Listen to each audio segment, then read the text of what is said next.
Okay, so I was just going to show you with the sparkle cookies how the 2 batches, how I do them. I just divide it in half the best I can. Like I said, I figured out that I could have squeezed my 4 batches in here. 3 would have been comfortable. 4 would have been pushing it, but I could definitely have done it from the Bosch videos that I've watched on YouTube. But since it was my first time, I did not want to push it. These are my 2 batches of sparkle cookie dough, which will roll out. Then you put an egg white wash on them. And really pretty sparkle, the little sparkle sprinkles, not the jimmies. These things.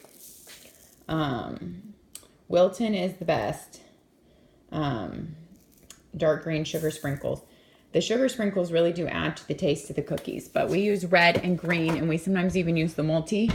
But my little sister Cassie's in charge of making them this year. I double wrapped these in saran wrap for her. I'm making this for her for a service. So I thought of the 25 Days of Light challenge this year from our church. And I wanted to do this for her since I got a new mixer and she only has a hand mixer. So I got that done. And now I'm going to make 2 more for her. I will stick these in a Ziploc in the fridge. If I have room, I will stick them in my freezer till she comes to get them this weekend. And then she'll stick them in her freezer. My freezer is pretty darn full, so I'm not sure.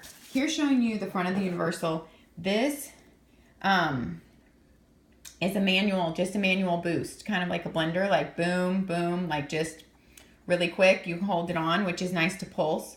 I've only done the cookie dough on 1. I do not think you need to go any higher for cookie dough. Maybe if you're creaming the butter and the sugar for a long time for chocolate chip cookies. Because I cream that for 3 minutes and then add the egg and vanilla and cream it for 2 more on chocolate chip.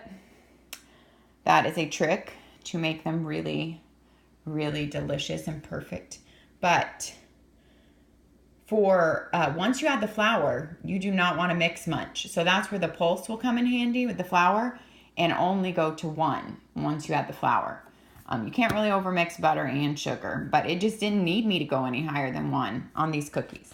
So we're going to start on our next 2 batches. What I did, I just clean out the bowl the best I can. And that'll be fine because on my KitchenAid, I can only make 1 batch at a time. And so I often make, like for Christmas, like Thanksgiving, 3 batches of gingerbread dough at a time. And I don't wash my bowl in between. I just scrape it out the best I can, and it turns out fine. So those 3 batches I made for Thanksgiving this year in a row, I would not have had to mix 3 batches in a row. I could have done all 3 in here. Boom, and had them done. Those are the cookie dough hooks. Let's see if I can hook these back on while we're on video.